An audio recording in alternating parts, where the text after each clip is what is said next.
Hello guys, today we're reading A Picture for Harold's Room by Crockett Johnson.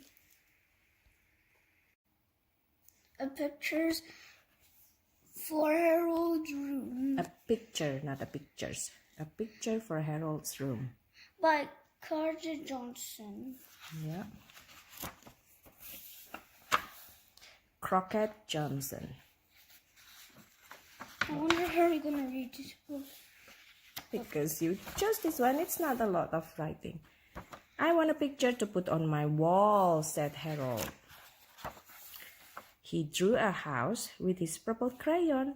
More houses made a little town. It was far away. Now yours. The town had woods and hills around it. Hills around it. And hills around it. And it was the end of a long It was road. at the end. No rushing. Read nicely. And it was at the end of a long road. It will look pretty in the moonlight, said Harold, and he stepped up into the picture to draw the moon. What if he drew the sun? He looked down at the houses. I am a giant, he said, but a giant will scare all the people in town. How can he walk over It's it? paper. No, like, how can he walk over the houses? I don't know. Maybe it's because, like, he has some special crayon where wherever he draws, it comes to life. How big is the paper? Like, maybe. It is good no one woke up and saw me, said Harold. He walked over the hills. How big I am, he said. Edit turn. Harold's head was above the clouds. With a few steps, he came to the end of the land. And at the end of any land there is water. It is the sea, said Harold. There are seagulls. Harold was big enough to walk through the sea. A great big ship went by. It was an ocean liner. Whoa. I wonder what it's like in an ocean liner. A big whale came up in the waves, spouting Now water. spouting. Water, and just ahead of Harold was an old sailing ship. He easily caught up with it and passed it. The sea ended against a steep hill. Harold needed some rocks to step on. He climbed out of the sea and onto the hill. Adik's turn.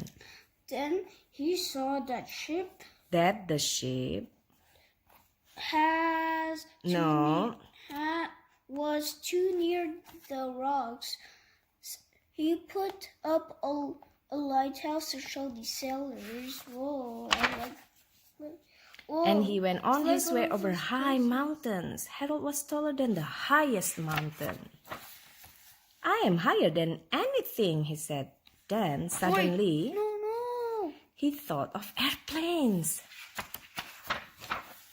Adik's turn. What if he destroyed everything because he came to life? Harold ducked his head just in time. It was a big jet plane flying very fast. There might have been a bad accident. Harold found a low place in the mountains. It was a good place for a railroad to go through. It came out onto a long, flat field. Whoa. Harold put some birds and flowers near the tracks. People like to see things from trains, he said.